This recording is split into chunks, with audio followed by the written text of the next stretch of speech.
Praise the Lord. ஆண்டவரும் இரட்சகருமாய் இருக்கிற இயேசுவின் நாமத்தினாலே உங்களுக்கு என்னுடைய அன்பின் வாழ்த்துதல். இந்த நாளிலேயும் உங்களை சந்திப்பதிலே மிகுந்த மகிழ்ச்சி அடைகிறேன். ஆண்டவர் மகா பெரியவர், நல்லவர், எல்லாவற்றுக்கும் மேலானவர், நன்மை செய்கிறவர். இன்றைக்கு நமக்கு ஜீவனையும் பலனையும் தந்து கர்த்தருடைய நாமத்தை மகிமைப்படுத்துவதற்கு கர்த்தர் அனுக்கிரகம் செய்தார். அதற்காக நான் ஆண்டவருக்கு நன்றி செலுத்துகிறேன்.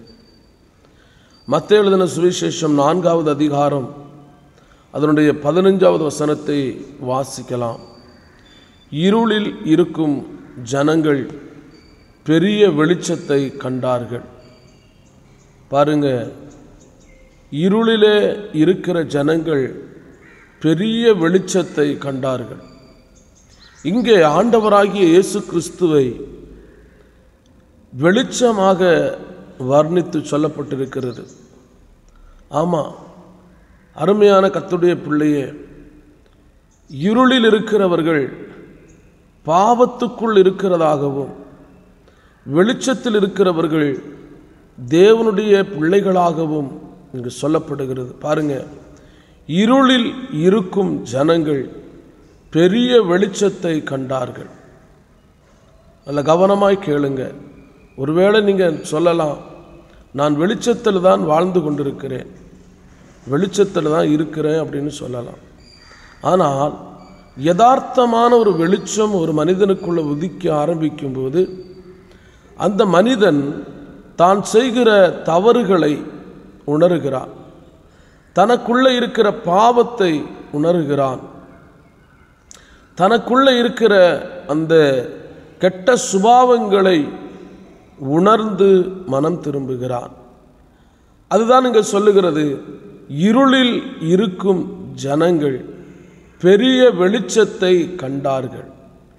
அருமை கர்த்தருடைய பிள்ளையே, இன்றைக்கு நீங்கள் எத்தனையோ பேர் ஆண்டவராகிய இயேசு கிறிஸ்துவனிடத்தில் வந்த பிற்பாடு, நான் குடிப்பழக்கத்தை விட்டுவிட்டேன், நான் இவ்வளவு பெரிய தவறுகள் செய்து கொண்டிருந்தேன், அதிலிருந்து நான் மனம் திரும்பி விட்டேன் என்று சொல்லுவார்கள். இந்த உலகத்திலே வாழ்ந்தாலும் அவர்கள் பாவ சேற்றிலே பாவத்தோடு கூட பாவம் என்கிற இருளுக்குள் வாழ்ந்து கொண்டிருந்தார்கள். ஆனால் ஆண்டவராகிய இயேசு கிறிஸ்துவை அவர்கள் கண்டபோது, அந்த மெய்யான வெளிச்சத்தினிடத்தில் வந்தபோது அவர்கள் செய்கிறது தவறு என்பதை உணர்ந்தார்கள். அந்த தவறு என்பதை உணர்ந்த உடனே அவர்கள் அந்த பாவத்தை விட்டு மனம் திரும்பினார்கள். அருமையான கர்த்தருடைய பிள்ளையே, அதுதான் இங்கு சொல்லப்படுகிறது. இருளில் இருக்கும் ஜனங்கள் பெரிய வெளிச்சத்தை கண்டார்கள். ஒரு மனிதன் ஆண்டவராகிய இயேசு கிறிஸ்து என்கிற அந்த வெளிச்சத்தை கண்டால் ரொம்ப மகிழ்ச்சியாக இருக்கும். யோசித்து பாருங்க, ஒரு இருளில் இருக்கிற மனிதன் வெளிச்சத்தை காணும்போது எவ்வளவு கம்பீரிப்பான், எவ்வளவு சந்தோஷப்படுவான், எவ்வளவு மகிழ்ச்சி அடைவான். ஒருவேளை நினைக்கலாம், ஏன் இந்த கிறிஸ்தவர்கள் இப்படி இயேசு இயேசு என்று சொல்லி கொண்டிருக்கிறார்கள்? ஏன் தெரியுமா? பாவ இருளிலே இருந்த எங்களை, பாவத்தின் பிடியில் இருந்த எங்களை, பாவத்திலே அடிமைப்பட்டு இருந்த எங்களை, பலவிதமான பாவத்திலே சிக்கப்பட்டிருந்த எங்களை ஆண்டவராகிய இயேசு கிறிஸ்து தன்னுடைய வெளிச்சத்தை காண்பித்து எங்களை மீட்டெடுத்தார்.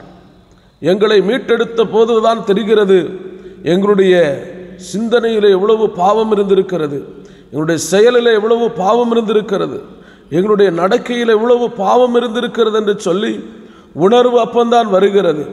அருமையான நண்பனே, இயேசுவை நீங்களும் அறிந்தீர்கள் என்று சொன்னால் இன்றைக்கு நீங்கள் செய்கிற தவறுகளை விட்டு மனம் திரும்ப முடியும்.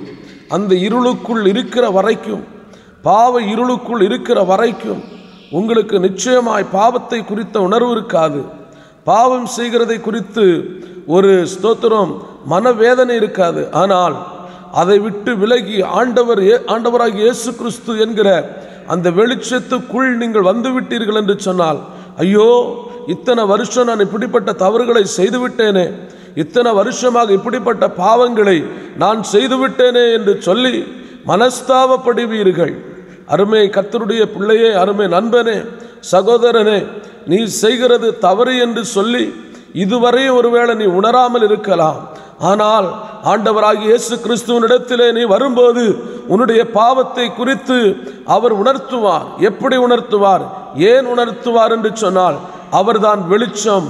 அந்த வெளிச்சத்தின் இடத்திற்கு வரும்போது நிச்சயமாகவே உன்னுடைய பாவங்களை கர்த்தர் வெளிப்படுத்துவார். ஹல்லேலூயா. பாருங்க, இருளில் இருக்கும் ஜனங்கள், ஆமா, இன்னைக்கு அநேக ஜனங்கள் இருளிலே இருக்கிறார்கள், பாவ இருளிலே இருக்கிறார்கள், பாவ சேற்றிலே இருக்கிறார்கள், பாவத்தின் பிடியிலே இருக்கிறார்கள், பாவத்தின் கோர பிடியிலே இருக்கிறார்கள், பாவம் என்கிற கோர இருளுக்குள் வாழ்ந்து கொண்டிருக்கிறார்கள். அந்த மனிதர்கள் இயேசு வண்டையில் வந்து விட்டார்கள் என்று சொன்னால் ஒரு பெரிய வெளிச்சத்தை அவர்கள் காண்பார்கள். இந்த வெளிச்சம் நிரந்தரமான வெளிச்சம். இந்த வெளிச்சத்தை எந்த மனிதனும் அணைக்க முடியாது. இந்த வெளிச்சத்தை எந்த மனிதனும் நாசம் பண்ண முடியாது. இதை தொட முடியாது. இவர் சர்வ வல்லமையுள்ள தெய்வம். இந்த வெளிச்சம் யாருடைய மனதில் உதிக்கிறதோ, யார் இந்த வெளிச்சத்தை பார்க்கிறார்களோ, அவர்கள் தங்களுடைய பாவத்தை விட்டு மனம் திரும்பியே ஆக வேண்டும். மனம் திரும்பாமல் இருக்க முடியாது. வேதம் சொல்லுகிறது, அருமை கர்த்தருடைய பிள்ளையே, இன்னைக்கு இருளில் இருக்கும் ஜனங்கள் பெரிய வெளிச்சத்தை கண்டார்கள்.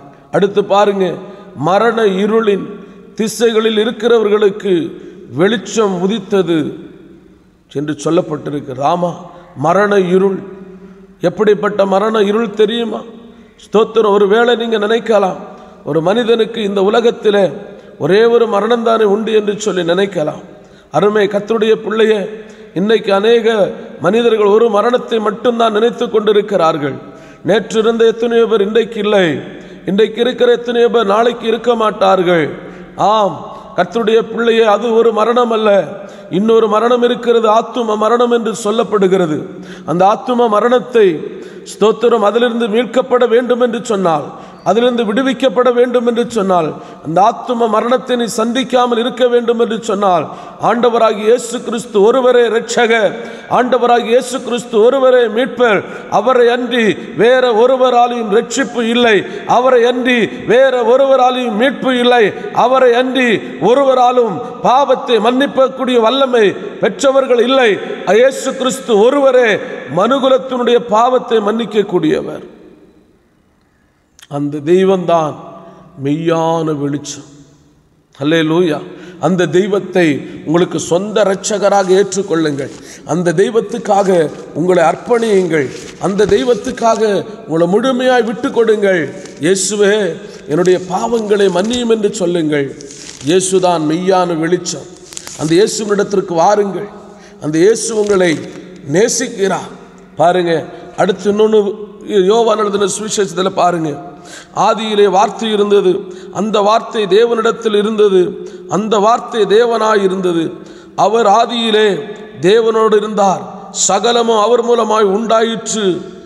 அடுத்து பாருங்க, அவருக்குள் ஜீவன் இருந்தது, அந்த ஜீவன் மனுஷனுக்கு ஒளியாயிருந்தது, அந்த ஒளி இருளிலே பிரகாசிக்கிறது, இருளானது அதை பற்றி கொள்ளவில்லை. ஆம் ஆண்டவருடைய பிள்ளையே, நீங்களும் நானும் வெளிச்சத்தை தேடி ஓடிக்கொண்டிருக்கிறோம். ஆனால் ஆண்டவர் சொல்லுகிறார், நானே வெளிச்சமாயிருக்கிறேன், நானே ஒளியாயிருக்கிறேன். பாருங்க, அந்த ஒளி இருளிலே பிரகாசிக்கிறது. எந்த மனுஷனுக்குள்ள இயேசு உதித்திருக்கிறாரோ, எந்த மனுஷனுக்குள்ள இயேசு பிரகாசித்தாரோ, அந்த மனுஷன் சீர்பட்டிருக்கிறான். அந்த மனிதன் பாவத்தை விட்டு விலகி இருக்கிறான். அந்த மனிதன் அக்கிரமத்தை விட்டு விலகி இருக்கிறான்.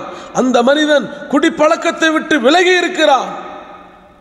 எந்த மனிதனுக்குள்ளே அந்த ஆண்டவராகிய இயேசு கிறிஸ்து என்கிற ஒளி பிரகாசிக்கவில்லையோ, அவர்கள் இன்றைக்கு தாறுமாறாக அநேகர் வாழ்ந்து கொண்டிருக்கிறார்கள்.